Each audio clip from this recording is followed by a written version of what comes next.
nod for emotion, precision, and excellence in classical music. No, it's not the conductor's baton itself, but the woman commanding it, Karina Canellakis. The award-winning maestra is currently principal guest conductor at the London Philharmonic and also chief conductor of the Netherlands Radio Philharmonic Orchestra. Karina is currently here in Paris, lending her talents to the Théâtre des Champs-Élysées for their rendition of the opera Eugène Onegin, Tchaikovsky's adaptation of Alexander Pushkin's novel in verse. And she's here to tell us more. Karina, thanks so much for being here. My pleasure. Now, you're directing this most Russian of operas, the very Russian story. It involves life, death, love, boredom, passion, the full spectrum of human emotions. And you're joined by Stefan Braunschweig for the staging and scenography. Now, I wonder, when you tackle a piece like Onegin, how do you approach it? Do you start with the novel, the score, or your fellow musicians for your interpretation? With opera, I always start with the text, with the libretto. So the words are everything. And the Russian language, Tchaikovsky took a lot of the verses very much from the Pushkin. So it's a whole education in itself to learn this opera, to study this opera. I think all of us in the cast have just had a lot of fun talking about every word and the meaning and how he set the music to the words. Indeed. Well, as I mentioned, Tchaikovsky's lyrical treatment of the story is based very closely on the writing of Alexander Pushkin, in which the protagonist finds himself in a duel with his friend Vladimir Lenski. Now, Vladimir's a young poet whose fiancée, Olga, serves as a catalyst in the narrative. Here's more from opera singer Jean-François Borras on his character.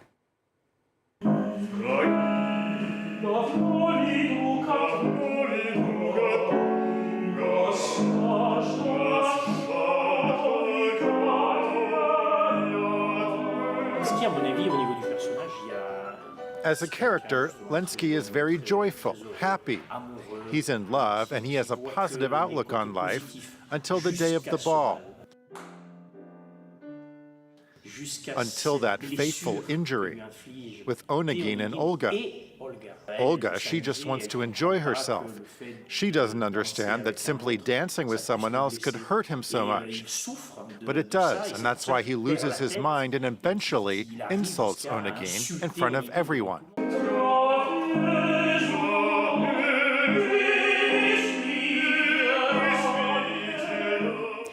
Now, as he says, you're dealing with some very dramatic feelings there: jealousy, honor, masculine pride.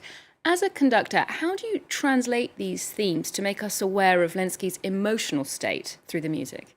Well, it's all in the score. It's really all in there. And the way that Tchaikovsky sets the words to music it's such a masterpiece. It's such a perfect piece. So he uses dynamics. There are very soft moments. There are some really special ways that he shows Tatiana's emotions. For example, in the letter scene with tremolo, that's when the strings play very, very fast with the bow, and it's almost like a beating heart.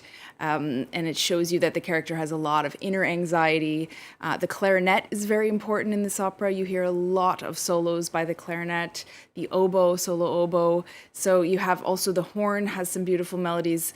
You have a lot of moments with the timpani that sound quite masculine and quite aggressive and even terrifying, especially at the end of Act 2 when they decide that they're going to duel and the chorus is going crazy on stage. And it's just extremely dramatic. And you have everything from the most dramatic moments and even a ball where everyone seems to be very happy and you think that maybe it's a happy opera, all the way to just the depths of despair. And of course the end, which is so unbelievably tragic and sad and heartbreaking. When it comes to those early influences, we asked you about a piece of music that left its mark on you, and one that you actually played on the violin, I believe. Here's Bruckner's Symphony No. 7.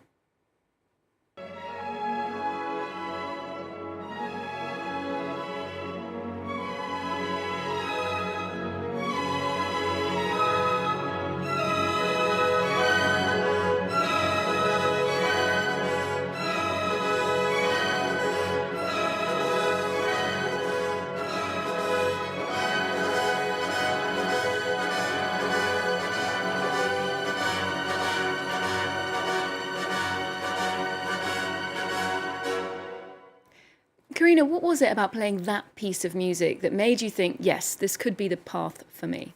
such a different world from Tchaikovsky. Bruckner is a composer that definitely made me want to be a conductor. I think something about the way that the music builds over a long period of time, and Bruckner is actually quite minimalistic as a composer, but there's a purity to it. And I remember feeling as a violinist in the orchestra that I was part of something so much larger than myself, so much greater than anything that I could ever do on my own. And I was so inspired playing under the late conductor Bernard Haitink, who actually just recently passed away, who was a mentor of mine. And it was playing Bruckner 7 under Bernard Haitink that made me finally feel I have to try this. I will regret if I never try being up there and leading it and being in the center of the sound. A true pivotal moment then. Now, recently, I know you've spent quite a bit of time here in France, specifically conducting in the Basilica at Saint-Denis during their summer festival. And that was just as the country emerged from a cultural and artistic hiatus during the COVID-19 related lockdowns.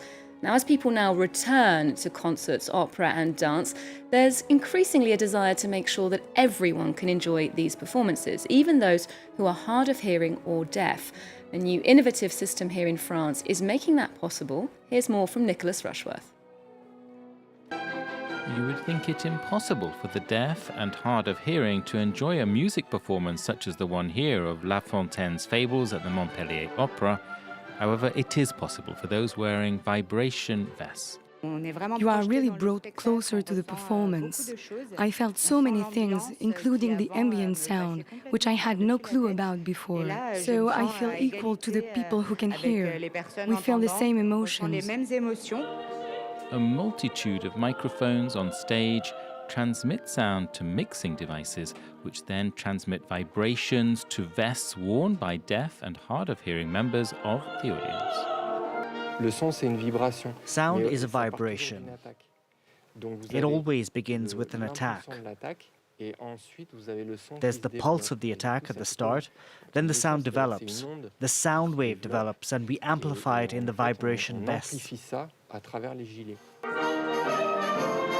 At the same time, a sign language expert on stage performs alongside the singer to show what the lyrics are saying. The sign for a grasshopper in sign language is like this. But because the singer is modulating their voice, the word grasshopper is also modulated. And I have the freedom in sign language to modulate as well, to adapt the signs to follow the voice. The performance gets more than a thumbs up. It's a step forward in improving life for people who cannot hear or who have difficulty hearing. So this is a fantastic initiative to open up the arts to communities who were previously excluded. And you're from a new generation of conductors where, for example, women are better represented than before. But when it comes to bringing people into what we know as the high arts, perhaps, when you look into the audience, how do you see the new demographic? Is there a new demographic? Well, that's incredible to be able to take people who are hard of hearing and bring them into a concert hall. That is really the future. And I think using technology in those ways is going to be incredibly important as we move through the 21st century. I think diversifying the world of classical music is really the hot topic at the moment, how to do that. Education, in my view, is really the heart of all of it. It's music education for young children and making sure that that's available to children from all different backgrounds in all different countries around the world, making sure that they have access to any kind of instrument. You know, they don't have to have violins or oboes. They can have pots and pans. Anything can become a percussion instrument. You know, anything you find in your kitchen can be a percussion instrument, and anybody can sing or try to sing or clap their hands. So I think including those things in our system of education, including instilling a love of music and a love of the arts in a child's life, will then bring us newer audiences in the future from all different backgrounds. Indeed. Now, when it comes to pushing the music, classical music and opera in a new direction, one British composer has been pushing the envelope with some particularly experimental work. Philip Venables has been applauded for his visceral treatment of the work of playwright Sarah Kane and his very personal take on Bach. He told us more during a string of performances here in Paris. Well, I think we're seeing developments in classical music, in all of the arts, to bleed into each other, to cross boundaries more, to use more multimedia work. So we're seeing music cross with theatre, cross with performance art.